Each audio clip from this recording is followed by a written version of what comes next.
Hello, and thank you for tuning in to another episode of the Bonus Point Rugby Podcast. Once again, I'm your host, Tj Olsen, and very excited for today's interview. But before we get started, I just want to thank our amazing sponsors. First off, Whalebird Kombucha. If you're looking for a great tasting beverage that is actually good for you, go try them out at your local Whole Foods, Air One, or other health food stores. Secondly, the Rugby Nation are the leaders in strength and conditioning, and the Bonus Point are proud to be partners with them. Specifically for rugby players, the conditioning programs are made. They'll be releasing their 30-day Shred Fat Like the Pros program next month, which includes all the nutritional info. And the best part is there's no gym required. So I'm really looking forward to this one. And I'll be doing the challenge as well. So be on the lookout on our social media pages and the Rugby Nation website for more details. So since starting the Bonus Point podcast, I've felt very privileged to be able to do interviews with so many amazing rugby talents, but it's an even greater feeling when one of those people is one of your best mates and you can share their story with the world. My next guest comes from very, very humble beginnings. He's a very humble man. He's grew up in Australia and is now living in France playing in the top 14. Please welcome Manu Samoa International and Stade Francais prop and my guest at this time, Paul Alo Emile. What's going on, brother? How are you doing? Hey, good. Thanks for having me. It's great to chat. Also to a friend, and also, obviously chat about stuff, about rugby, about my life. But it's really good to see you, TJ. Yeah, you too, brother. Thanks for getting up a bit early. I know it's a bit late for me, but this is the best kind of time frame we can do to have that little catch up. And glad you can make it, and you got your coffee in hand. So I'm happy to see you moving along. But yeah. So I guess the first thing is just it's been an eventful year for you, mate. So obviously, new baby. So congrats on the little one, Romeo. I know he's already one, or he's turned one in January, right? Yeah. He's turned one in January. He's 19 months, but people always ask if he's 2 or 3 years old here because he's a bit bigger than most babies here. Yeah, and the one thing that I've got to say is you and Scarlett, your wife, you take the cutest baby photos. Like I know that every person says they take the best baby photos of their kid, but Romeo looks like he belongs in like a Parisian magazine or something. He's the photo that I saw recently on the bike looks like you could just plaster that in. How's it going being a first time dad? Yeah, it's great. I think we're blessed with just an amazing looking baby, and I'm a bit biased, but I feel like I can stand by that as well.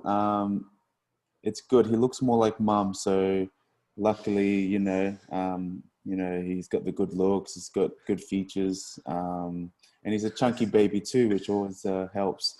But no, actually, Scarlett's into photography. She loves photography. She's quiet about it. She doesn't like to express that as much. But I'd love for her to go down that alley. But she loves taking photos, and we have a beautiful baby, so that's what we do: take photos of a beautiful baby. I knew you were going to do that humble way. You were just going to sit there and say it's got Scarlett's looks, and you'd say something like that. I knew that was going down that path. Oh yeah, no.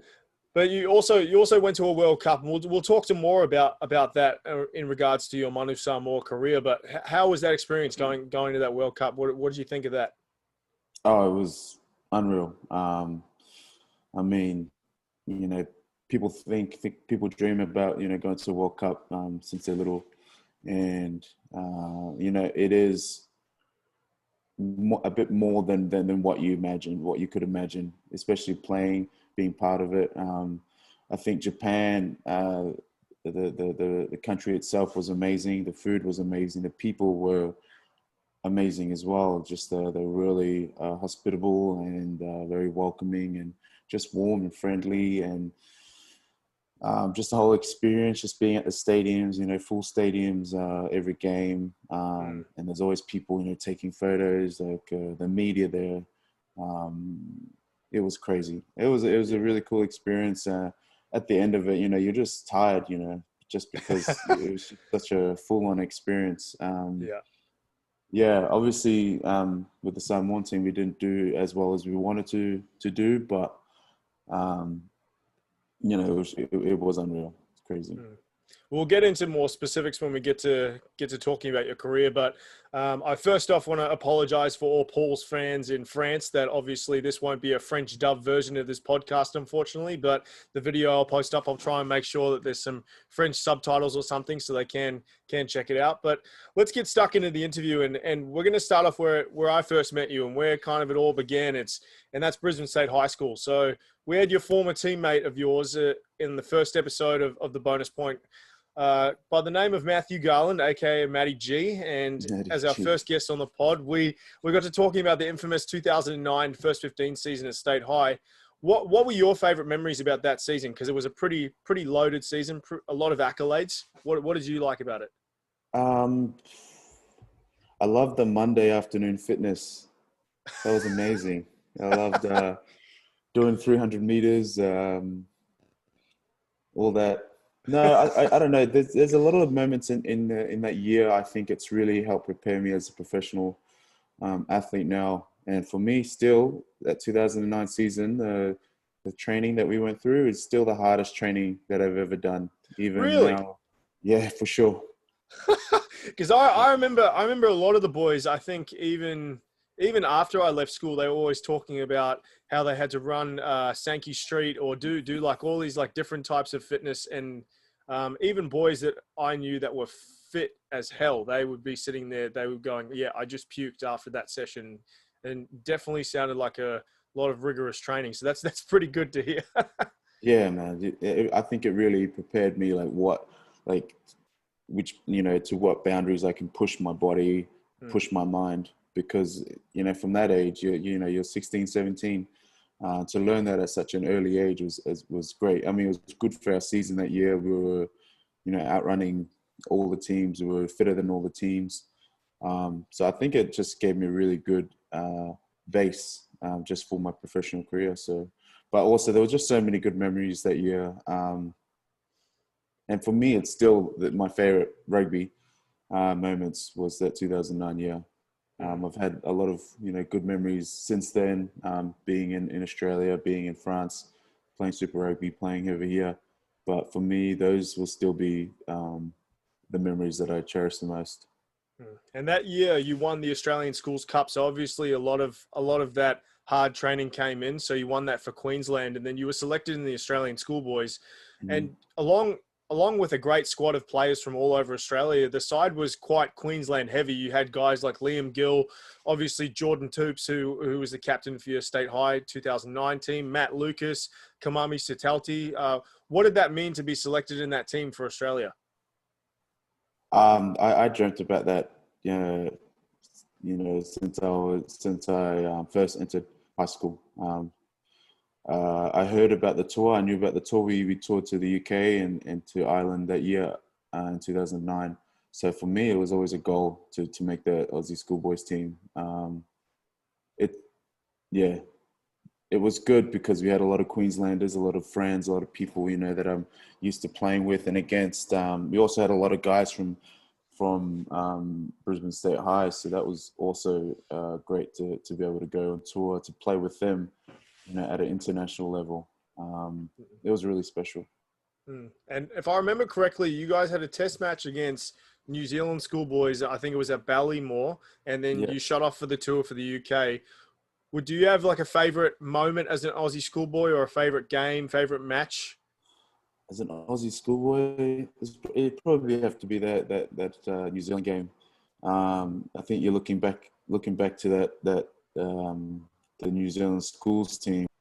Oh, they had who they have? They had Bento Mifuna. They had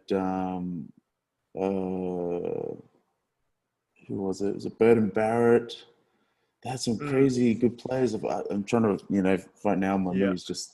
But it was a good close game there, 28-24, I think it was. So yeah, that was a really close game. And to play against New Zealand for the first time, facing the haka for the first time, that was really cool. That was a cool game. And that would have been cool because you were also, obviously you were born in New Zealand as well. So that would have been kind of like a little bit of a homecoming, going against the haka though. So having those roots kind of connect. So that would have been pretty interesting. Yeah, being born in New Zealand, all my family, from New Zealand. It was special. It was special. following your schoolboy career, Paul, the first Super Rugby team you signed with was the Western Force in 2011. And during that time, you didn't get any Super Rugby caps by the sounds of it, but you were kind of the 23rd man, always ready to come off the bench and jump in. What was that experience like, just being on your first professional deal, getting ready to just hone your craft and develop all your skills? What was that like? Yeah, it was good. I think it was a good stepping stone for me leading up to the rest of my career. It was tough. It was a tough environment for me just because being in Perth, being the other side of the country, you're far from family. So, it was kind of good to learn those hard lessons from the start. But being part of a professional environment at a young age was good for me. It's good for my discipline, getting up early and going to training, things that kind of you're supposed to be doing anyways. But no, it was good. Just learning some lessons, good lessons for me that kind of just helped me for the rest, for the rest of my career. Yeah, and we all saw the Western Force rejoin Super Rugby this year after getting kicked out of the Super Rugby competition a few years ago. And that team featured one of your Manu Samoa teammates, Henry Tefu. And what was your impression of the Force rejoining Super Rugby? Obviously, it was very short notice, and it was something they kind of had to scramble just to help Australian rugby out. But what are your thoughts on them moving forward? Do you think they should stick with it, or do you think they should stick with Rapid Rugby, or what's your opinion? Um, I think for them, I think Western Force they complete Australian rugby as a whole. I mean, I feel like rugby could be pushed into other states. It'd be difficult, but when I was there, what the Western Force did for Perth and for grassroots rugby, I think for me that's the most important thing, is getting kids into rugby and having them, giving them people to look up to, like aspire to want to play for, for Western Australia. I think that's probably the most important thing for me, and to have them in the competition where they're regularly playing against, other states, in the Super Rugby. I think it's really important, just, for the competition itself, but also for the grassroots and the development. It's tough. I mean, there's other issues, there's financial issues, there's, the flying and all that, they have to put money into their flights. But I think just from a development point of view, I think it's really important.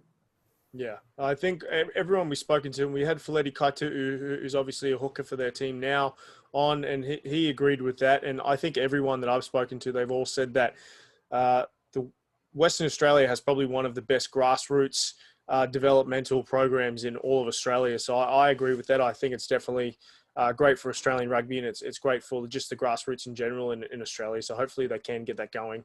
But the following year, you joined the new Melbourne Rebels franchise. And what was that transition like? Was it tough to leave Perth, or was Melbourne just a better offer at that time? No, it was tough to leave Perth. I've gone from where I was comfortable in Brisbane to going to Perth, which was really foreign to me. But then I got comfortable in Perth, and then thinking I have to move again to Melbourne. And I've never, I don't know much about Melbourne. I've never really been to Melbourne, so it was quite foreign again. But at that time, there was, some issues just with the coach, and I wasn't. I guess I didn't really agree to everything, to his vision. Myself and a few other young guys were just, and also I just didn't feel like I really belonged in that squad. Just, myself and the coaches, we weren't a great fit. So I took an opportunity elsewhere. And I had a good friend, Luke Jones, who I played Australian schoolboys with. He'd been telling me, hey, we'd love to have you at the Rebels. The coach has been asking me to contact you, to come over. So it sounded, like it was a good idea. And I've never looked back after that, because it was actually a great experience at the Rebels. And I remember going to visit you down there, and you took me around town, and I couldn't remember a time you were as happy as you were, because I really thought you vibed really well with kind of the Melbourne scene and everything like that. You seemed to love going around there, especially when you kind of took me on a tiki tour around everywhere, and it was pretty awesome. You seem to really enjoy it there. Yeah, I loved it. It was a great city. I think it really suited me. I love coffee, but I think you knew that, I didn't like coffee that much before, but I You think didn't Melbourne. like it at all. You didn't like it at all. I remember you when you first had your cup of coffee. I think when you spoke to me, you had your first mocha, and you were sitting there going, "Even this is a stretch," and it's basically just chocolate coffee. And then I know. I saw you when you were in Melbourne. You were like, "Oh yeah, we got to get this, we got to get that," and I was like, "What has happened to my friend?" Yeah, just became a coffee snob in Melbourne. No, But yeah, you had a really storied career with the Rebels. You went on to play 50 caps with them, and you seemed like you found a really good home in Melbourne. Do you have a favorite game or moment from that Rebels career? geez. I mean, obviously, I had a lot of good memories, which is probably why I can't really think on the spot now. But we had a game against the British Irish Lions, and that was quite special. That was one in a lifetime opportunity. And I'm kicking myself now because I didn't get to swap my jersey with them. I said, no, I wanted to swap. I wanted to keep this jersey, because this represents, me playing against them. And this is the jersey I played in when we played against the Lions. But now I look back and I'm like, I should have taken that jersey. It's always one of those split second decisions where you choose to do one thing and then you like regret it as soon as you think about it again. You're just like, oh crap. Yeah, no, because everyone was swapping their jerseys, and I was like, "No, I'm proud to be, rebel, this and that." Yeah, and I look back and I'm like, "Well, yeah, obviously I'm still proud, but having one of those." I would have liked that jersey. Yeah, that jersey seemed nice now, but no, it's fine. No regrets. I think one of my favorite moments with you as a Rebel, I think it was a pick and drive. You were right under the post and you were about to score a try. It's one of your highlights in the Melbourne Rebels. And then I think I remember the commentator going, Paul just pushed over 15 people to score that try. And I was sitting there just going, yeah, he muscled up pretty well. That was a pretty wicked try. I like that one. Yeah, that was, I think that's my only highlight. It's like a 5-second highlight. And it's just me, just a pick and go. I was like, what, half a meter away from the line? Yeah. So that's pretty much it. Hey, props front rowers and things like that. They're not about the highlights. They're about the hard work and they're about the nitty gritty. But you also did that. I remember on Fox Sports, I think you did like Australia's next best prop or something like that. You guys had a competition where you model. had next prop model where you had to do a grubber kick and you had to do, what was it? A line out throw. And you did like a javelin throw or something like that.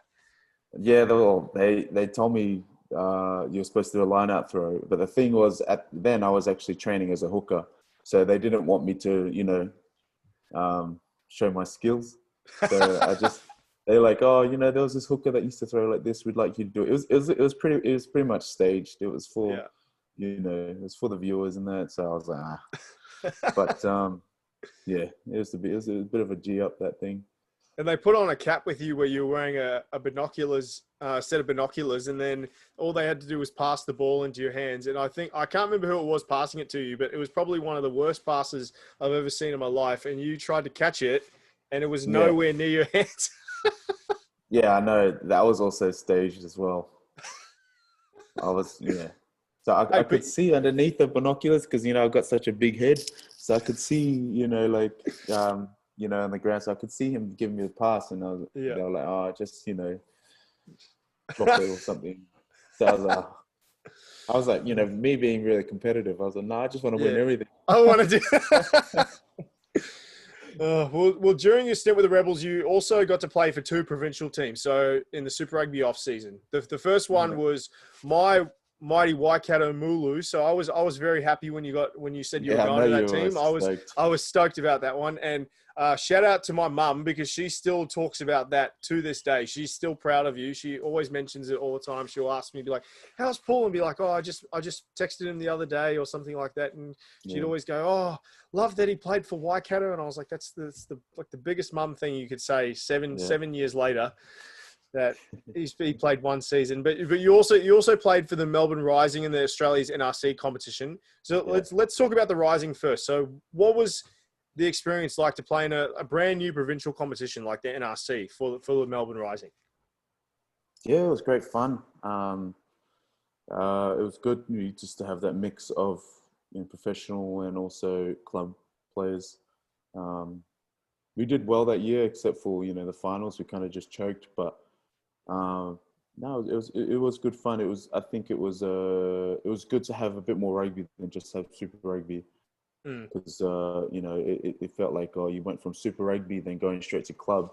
But we just needed something in between, and that was just a good competition to have in between the two, to still play at a good high level, because you're playing the best club players, people who are just on the fringe of signing Super Rugby deals.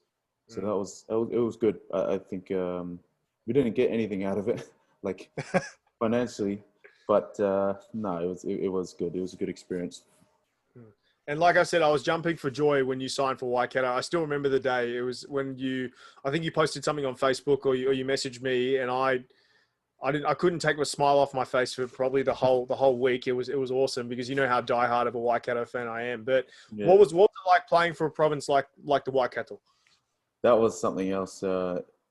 Like you said, Mum, she was really excited that I play for Waikato, and that's the thing is over there they're just really proud people, just really proud of Waikato, and I think there's a lot of deep roots and a lot of history there, and even just the culture within the team, the culture just in New Zealand is something else. I just feel like there is something there that we could adopt more. We could have adopted more in Australia, and that's understanding culture, understanding the land. I just think New Zealand are great in that aspect, but in the team, everyone got along with everyone. Everyone hung out with everyone. There was no one that was left to the side. Everyone was brought and treated like family, and the guys, they just trained incredibly hard, but at the same time, they were just super close. And I think that has a lot to do with the culture and understanding the Māori culture. I'd never seen that before. I grew up in Australia most of my life, so being there in New Zealand, especially in Waikato team, just it blew my mind. Like I was like, wow, this is actually a whole new world for me. And I just loved the way they function. Everything about it was great. So you spoke about things that Australia could adopt, like different types of cultural things of that nature. And that was going to be my next question. So New Zealand, obviously, they've been told to have the best developmental system in the world. Like their Mitre 10 Cup today, which used to be called the ITM Cup, is arguably the greatest provincial competition in the world. So when you look back at your time in both the NRC and what was then called the ITM Cup, how do you compare the two competitions, whether you're talking about caliber of rugby, culture, that kind of stuff? I think it's quite difficult to say, Australia should just be like New Zealand, and that they're going to be just like New Zealand. In New Zealand, rugby is the only sport. Obviously they have one or two other sports, like maybe rugby league, but rugby union is by far the most important sport to Kiwis. And for that, I think kids are learning. I know they're just being taught this culture of rugby from such a young age, and they take that through. But also, I think I don't know if it's the coaching or how they raise the kids up through the system. They're just all trained differently. Just their skill set, the skill set that they have. When I see kids, when I used to go watch the kids train, and they're doing all these offloads, and I'm like, what? They're like 7 years old, and I'm like, how are they doing that at that age? And so, for us, when we grow up, we have, there's Aussie rules that we play. There's cricket that we play. There's all these other sports that we like to get involved with, but with them, it's just rugby. And I think, if that's not pushed hard enough in Australia, it's going to be tough. I just think in Australia, we're just so good at every sport that, it's difficult to really focus on one sport. It's you are right. It's definitely more of a well-rounded country. It's not something that's just going to be like New Zealand, where it's just going to be rugby, rugby, rugby. And I even remember when we were out one night when I was down visiting you in Melbourne, and I think I asked you, I was like, "Oh, how is it with fans here? Do they come up to you and do they say hello?" And you said, "Oh, half the time they don't even know who I am because they've got AFL here, they've got rugby league here, they've got cricket." Yeah, So rugby union's like fourth or fifth tier when it comes to people down in Melbourne. So yeah, that definitely is true. It's yeah, something that Australian rugby's been battling with a long time. yeah. No, for sure. Like, like I said, like you said, sorry, that you know, people are like, what do you do? And I'm like, oh, I'm with the Melbourne Rebels, and they're like, what? The gang? And I'm like, no, not the gang. Even Well, though I was pretty you gangster. look big enough. You look big enough Yeah, and gangster enough back in the day that you could pull it off. yeah, exactly. But I think it was like a bikie gang. So you Yeah. know, they're looking at me and like, yeah, you can't afford a bike, so I don't know. Melbourne Rebels. But no, Right. it was they're like, oh, is that a new AFL team? And I'm like, oh, no, you know. Then you have to try and explain it's rugby. It's like, oh, the Melbourne Storm. And I'm Yeah. like, no, and then you go further into the conversation, and you're just like even more sad. And you're just like, oh man, you know, just thinking we've got a long way to go. But Yeah. I don't know what it's like now. I see the Rebels now; they're doing well. They just missed out in the final, but you know, back then it was tough to try and introduce rugby to the state. Yeah, former schoolmate of yours. We've been pretty critical of him on the show, Matt Tamor, and obviously we went to school with him, and to be honest, me and my co-host, we ripped into him a little bit. We were quite honest and frank about how he played in the first couple of games, but in the back end of the season, he played pretty well. Yeah, He did play very well. So yeah, yeah, credit to the Melbourne Rebels and how they did this season. yeah, sure. But before moving over to France, you were also involved in the wider training squad for the Wallabies, and you'd also played Aussie schoolboys. You played Aussie under-20s, but what was it like being involved in that type of environment? That's the top tier. That's the upper echelon of high performance rugby. What was that like? Oh, you know, that's the pinnacle of my you know, of me growing up as a kid playing rugby, you know, at Pine Rivers Pumas, and then going through that was always the dreams to play for the Wallabies. I always wanted to play for the Wallabies. Like growing up, you know, those guys were my heroes, and so to be named in the squad was yeah, I just couldn't believe it. I was in shock, um, and to see, you know, the best players of Australia, you know, sitting in the rooms, and the coaches, and these are guys, you know, these guys are some of the best probably in the world as well. It was like, it really felt like, man, I shouldn't be here.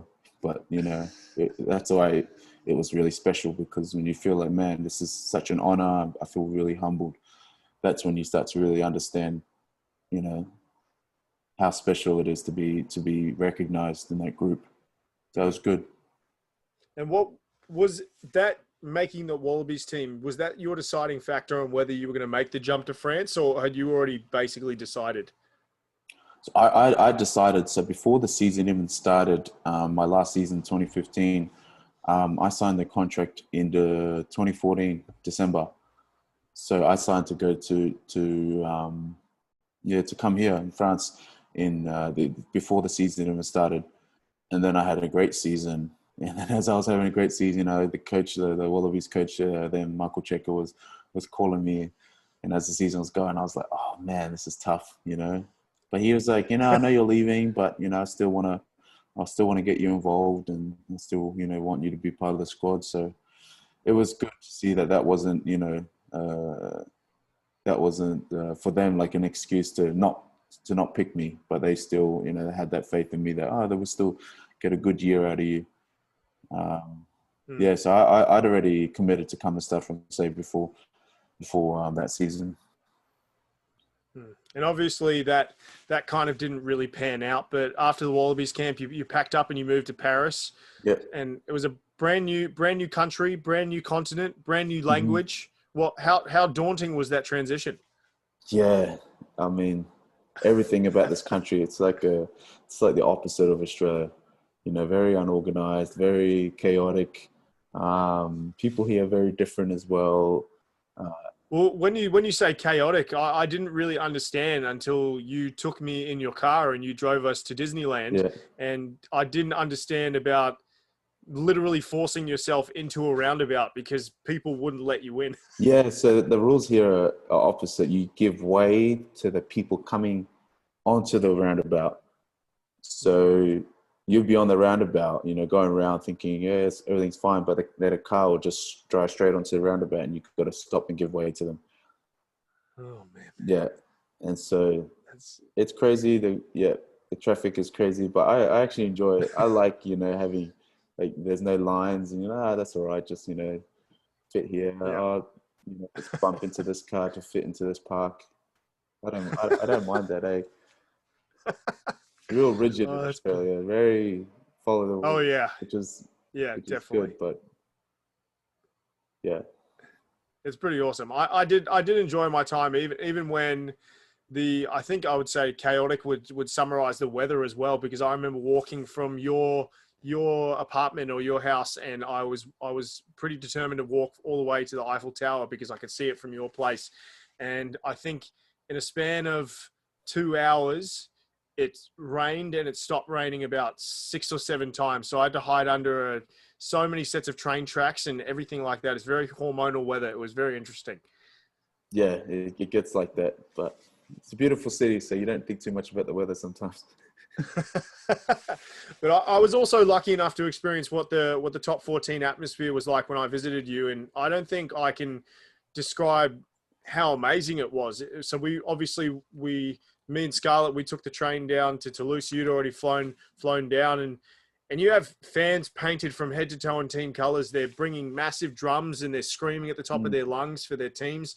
And I yeah. still to this day have never seen a crowd atmosphere the same as that or as passionate as that. What's it like playing in a stadium with an atmosphere like that basically every game? Oh, it gives you that extra bit of energy, like that's a huge reason why I love the rugby here as well. It's just the fans here are crazy, crazy, crazy about the sport, especially down south, the south of France. Not so much here in Paris, because in Paris there's football, there's handball, there's basketball, there's other sports, but down south there's a lot of cities where rugby is their main sport. So pretty much every weekend the whole town just turns up for the game, and it is great. It's great atmosphere, and it's daunting when you're playing away. We're from Paris, so when we travel to the other cities, and they've got their whole crowd, just it's just full stadium, packed stadium, like you said with the drums. It's like, whoa, Yeah. it's really us against the whole city. uh, so I think that's why here it's difficult to get an away win, just because the home crowd advantage is huge here. Mm. Yeah, no, that's definitely something that I really felt, and I think the only close comparison is probably NFL teams here. It's the Yeah. only that's the only thing I've ever dealt with, and I know your NFL playing gridiron back in the day when you played a bit for Queensland. Did you play for Australia or was it just Queensland? No, I got selected in the Queensland squad, but my dad said, "Oh, financially, you either go one way or the other. We can't pay for both." So he said, "You Yeah. either we pay for you to go down the gridiron path or the rugby path." And I chose, "Nah, I'll stick with rugby." And lucky I did, because that same year was the Australian schoolboys Oh yeah. selection. So it was a good sacrifice to make. I really wanted to keep playing gridiron, but we just couldn't Yeah. afford it. It was, yeah, Yeah. it's too much. And in 2017, you were able to win a European Cup with the Pinks. And what was that like? Because I saw that stadium and I watched that game. It was incredible. Yeah, so you probably know Rugby 08. I mean, every rugby fan, everyone that's involved with rugby knows Rugby 08. Yeah. We used to play, Millennium Stadium, Murrayfield, Twickenham, all those stadiums. So we actually played that final Murrayfield, and I was like a kid, sitting Yeah. there like, wow, full crowd. Um, at Murrayfield. It was like a dream come true. Because I did a tour of that field when yeah, I went to go visit it, and oh man, yeah, words cannot describe how amazing and immaculate that field is. It's insane. yeah, it was amazing. And the week before, we had the semi-final at Millennium Stadium. So that was that was crazy as well. You were I was like, taking stuff off your bucket list. yeah, my rugby away list. I was like, yeah, this is cool.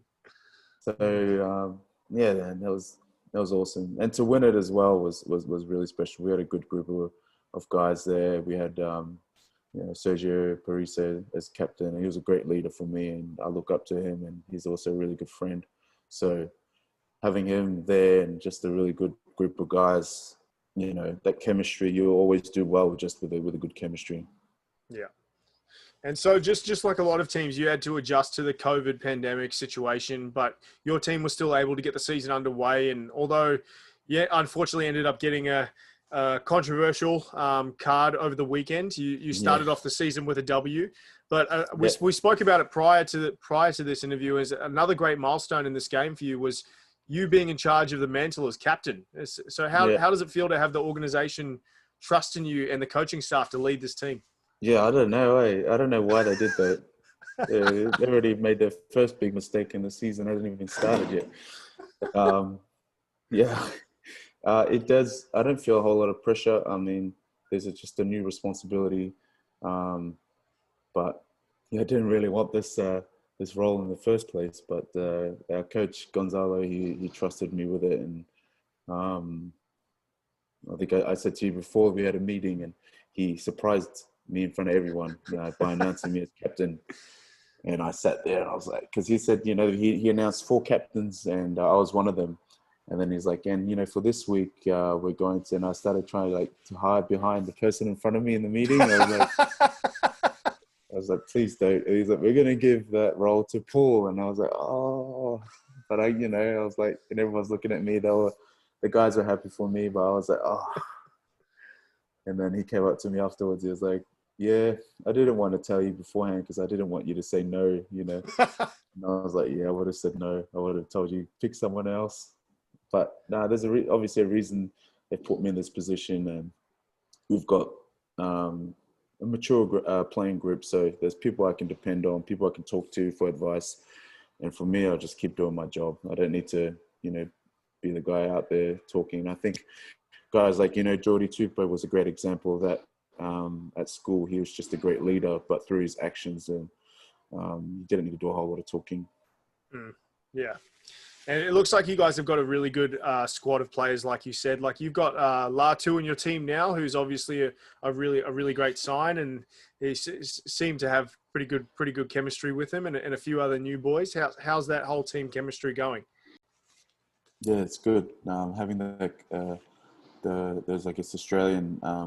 The Australian background is always good, and he's Tongan, I'm Samoan, so the Islanders we just naturally get along. It's a very relaxed relationship, and he is good fun. He brings a lot of energy to the group, and he's like a kid, so it's always good to for him to bring that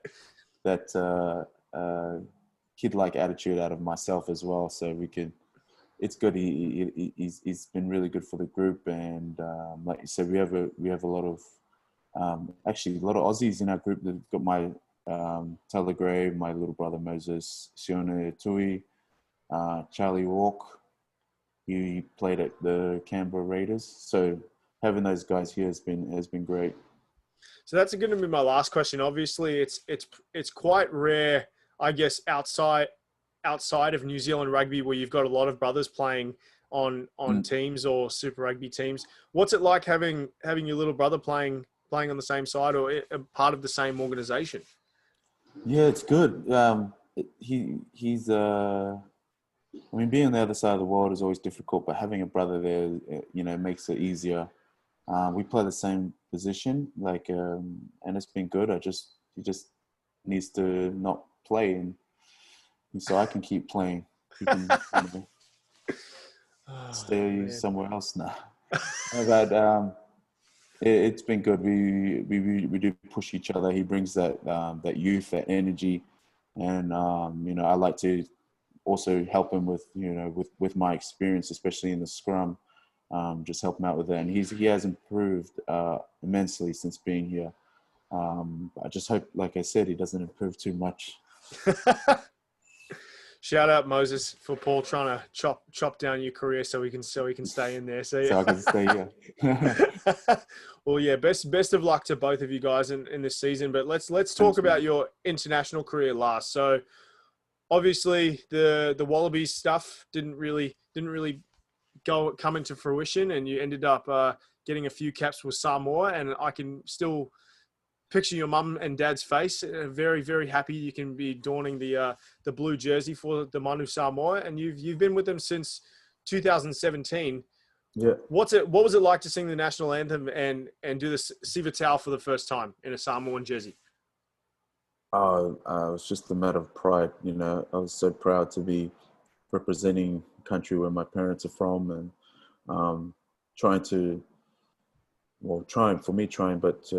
speak the language that they grew up speaking. And it's just interesting because you grow up, listening to them speak Samoan, and you don't think much about it. But then you come into an environment where everyone's speaking Samoan, and you're like, oh, this is actually a big deal.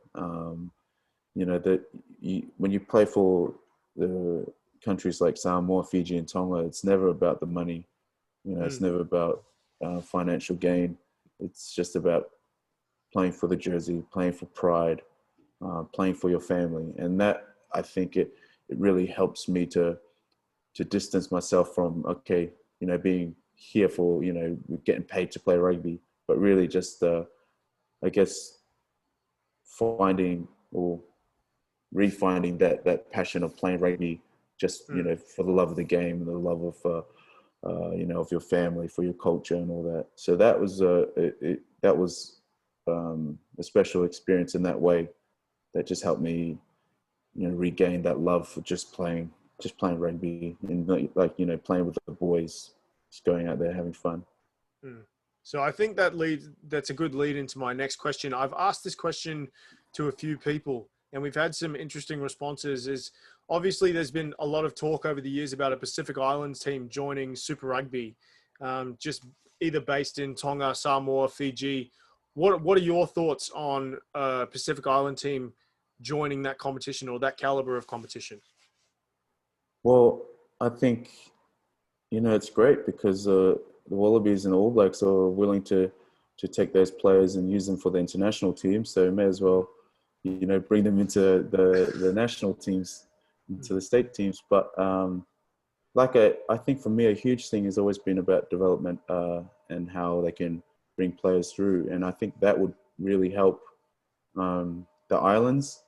I don't know if people have, like Samoa, Tonga, or Fiji, the islands' interest at heart.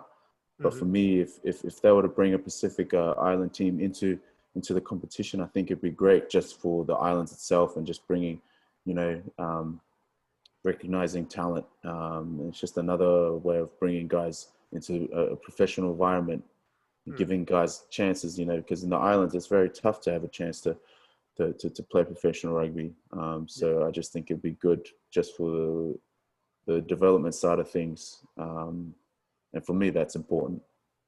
I think World Rugby have taken a good step in that direction. They've done a couple of, I think it's talent ID camps where they'll go and they'll pick specific players from after a tournament, that they'll Tongan international players and Samoan and Fiji, and they'll take them into a camp. And I know that the halfback for the Rebels, he was taken from that talent ID camp, and he's now playing starting 9 for the Rebels now. And I think they've definitely taken those steps in the right direction. But you are right. I think that would be a great way for another development pathway to get great Islander players an opportunity, and to play in an environment that they're familiar with, not go to an Australia or a New Zealand and just get taken out of their comfort zone. They're able to play with their fans and help develop those communities.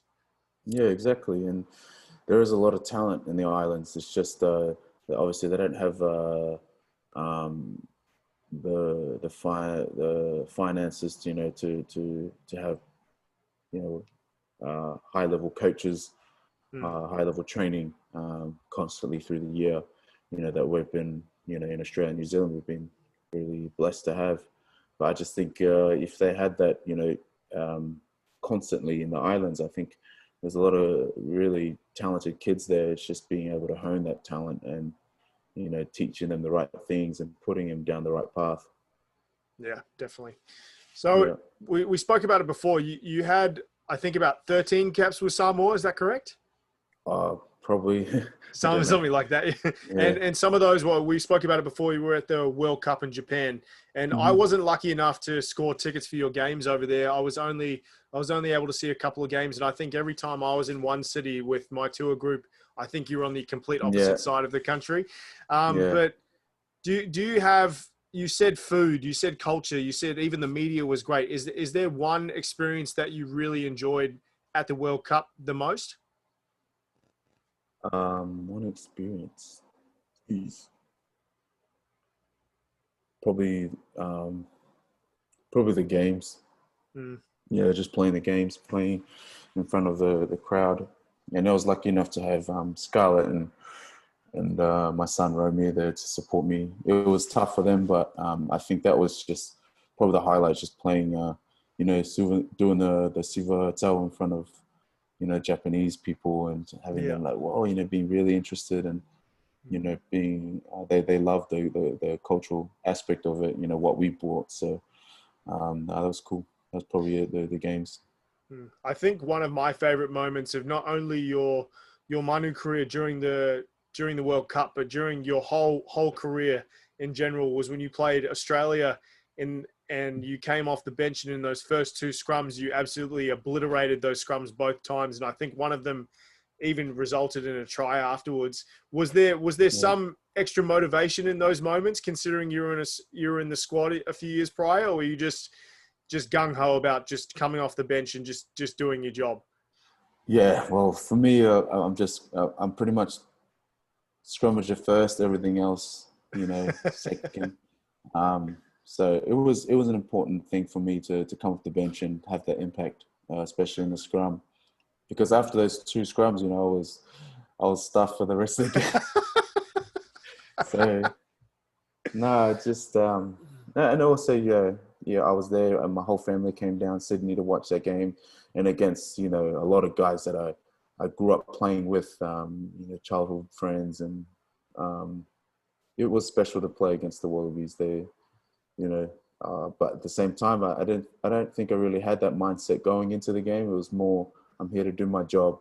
But then afterwards, talking to the guys, and so I swapped jerseys with Scott Seo, who was an old friend of mine. So to see that and to think, wow, this could have been me, but obviously it wasn't. But it was, I'm still proud to be representing Samoa. So it was just cool to play against some old friends. I don't think it really hit me until after the game that we're actually playing the Wallabies, the team that I grew up idolizing. Yeah. Well, hopefully I get to see you in a Samoa jersey sooner rather than later. I know the test match schedule is going to be a bit all over the place for the next couple of years for a lot of teams. Yeah. But we'll hopefully I'll be able to get to see you soon. But it's called the bonus point for a reason, and we've reached out to a few of our fans again to get their feedback on questions that they want you to answer, and these ones are pretty good. So first up, the first question is, what are the major differences between Super Rugby and the top 14 competition? I think physicality. Super Rugby, there's a lot of speed.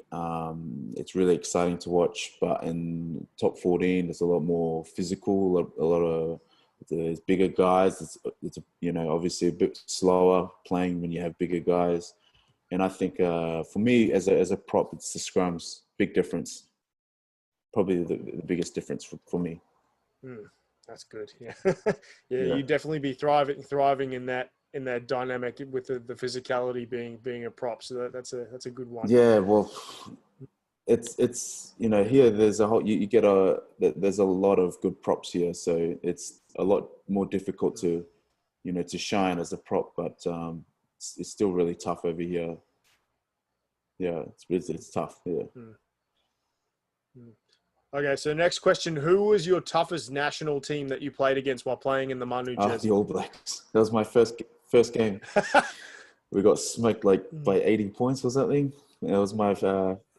I remember watching that game, and I was secretly rooting for you guys, but then it was basically the same as when they played Tonga in the World Cup opener in 2011. I was sitting there going, I love the dynamic, because you guys still put some really good plays together.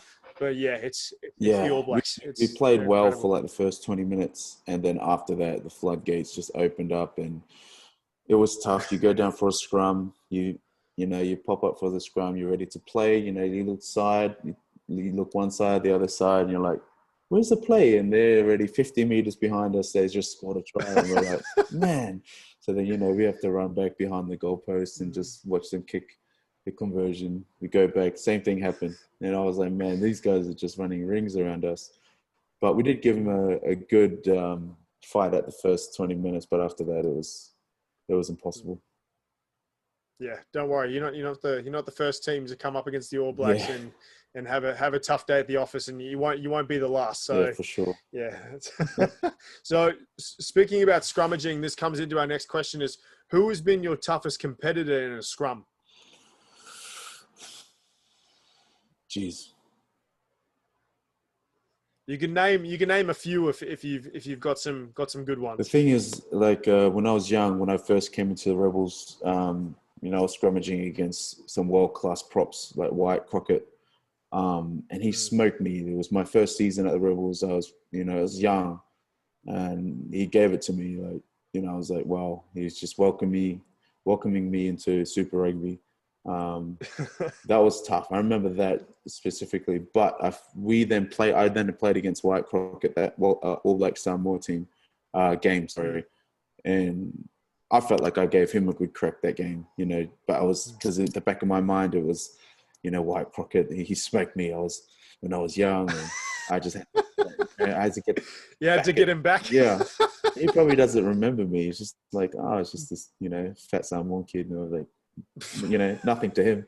But for me, it was I was ready for that game in the scrums, just because I wanted to, I guess, prove to myself, that I've grown from being that kid. But yeah, I think Wyatt Crockett probably I'd be up there just from that. But I've faced a lot of tough loose heads here in France. For me, it's like I face a really good loose head, and then the next time I play them, I've done my homework. I've really trained to, what's the best way to scrummage against this person. I'm someone that I hate losing in the scrum. So if I lose once, I don't want to have that feeling again the next time. I don't know. Well, you hate losing anything. I remember when I played, you're at my house, and I think we were playing rugby challenge or something, and I think I just knew how to get every ruck, and I kept turning the ball over, and you kept turning around going, is this controller broken, or is it, what's going on? And then Maddie was sitting on the ground just dying laughing because you were just so frustrated. Yeah, I hate it, man. This is competitive. Yeah. I mean, that's what you want in a professional athlete. So don't say it's a bad thing. It's an awesome thing to have. Yeah. Good competitive nature. But the last question from me is, it's actually from me. I created this one. So we spoke about it before. I watched your love of coffee start from basically nothing, and now you're one of the biggest, I would say, coffee snobs I can ever know. But you're not snobby about it. But yeah. And I saw how fancy you're making coffees now. You posted a photo. You did the little foam trick. You did, I don't know if it was a love heart or something else like that. You were able to do the nice little art trick in the foam. What's your favorite coffee to make at home? Flat white. Yeah, I like to make flat white too. Nobody knows what a flat white is here in the US. They just think it's just you throw a bit of foam on top of a coffee. No, and they they have 1 liter of milk. Yeah. With coffee, nah, bro, that's not how it's done. Here in France as well, they're the opposite. They just have espressos here, and a lot of people just drink espressos. But then we introduce them to flat whites. Like there's a couple of Aussie cafes here, and they love it. Once they understand, I feel like, okay, yeah, me being biased again, but we just know how to do coffee in Australia. No, I've said that too. It's Aussie coffee culture is definitely something that needs to be universal in the world. Everybody just needs For to sure. copy our model and then just take it everywhere, and then they'll I reckon, understand. yeah. And then we have this local cafe here, a coffee shop, and a lot of people go there, like French people, and I've got some Argentinian teammates that go there, and they love it. And they're like, "Wow, we've never had coffee like this." And I'm like, "This is how you're supposed to have coffee, not some, I mean, espressos are nice, but having a flat white it's way better." Yeah, for different occasions. Espresso is when you're on the go and you need like Yeah, an quick espresso hit. boost. Yeah. Yeah. But these guys, that's all they drink, and they have it like after every meal. They have it after dinner as well. Yeah. I'm like, yeah. Well, I remember you took me out to a restaurant and then they brought out espressos afterwards, and I was like, it's bloody 10 o'clock at night. Why do I want an espresso now? Yeah, it's just how they do it. It's either espresso or a cigarette, so one or the other for these guys here. All right, mate. Well, thanks for coming on the show. I do appreciate you taking the time, and obviously it's a bit early for you, but you're going to be like me, and you're going to jump on. You're going to watch the Super Rugby final. I take it you're backing the Queensland Reds. It's tough. Yeah, I've got really good mates in both teams, and those are the two teams I really want to see do well. But yeah, I think I do want the Reds to win, just because they're kind of the underdogs. They got the youth. They've got some good guys, but then there's also Andrew Muirhead in the Brumbies, and he's a state high boy. But then there's Chris. I don't know. It's like that. George Yeah. I want to see both teams do well, but I think I want the Reds to win secretly. Yeah. It's definitely going to be a tough one, but yeah, it's going to be an awesome match. Looking forward to that one. But yeah, congratulations on an illustrious career. We wish you all the best with your Stade Francais side this season, and hopefully COVID doesn't have an impact on that season moving forward. Hopefully you guys can go through. But yeah, anything else you wanted to share before I let you go? No, not really. Just thank you, just for having me on your show. It's good to chat to you, TJ. It's been a while. It's good kind of just catching up. And you're doing a great job, man. Really Thanks, cool. brother. Really I appreciate it. Yeah, it's tough with the time zones alone, and obviously you having a new baby and a wife as well, trying to capture you, and plus rugby, trying to capture you in that little window is pretty difficult. But yeah, we can make this a bigger tradition. Yeah, we can do this maybe once a year. Yeah, sounds good, man. All the best to you too, eh? Thanks, and brother. to the missus as well. Thanks, Say hi to Mum for me. Will do. Of course. She's saying hello back. I can already hear her. But yeah, thank you for tuning in, and thank you for listening to the Bonus Point podcast.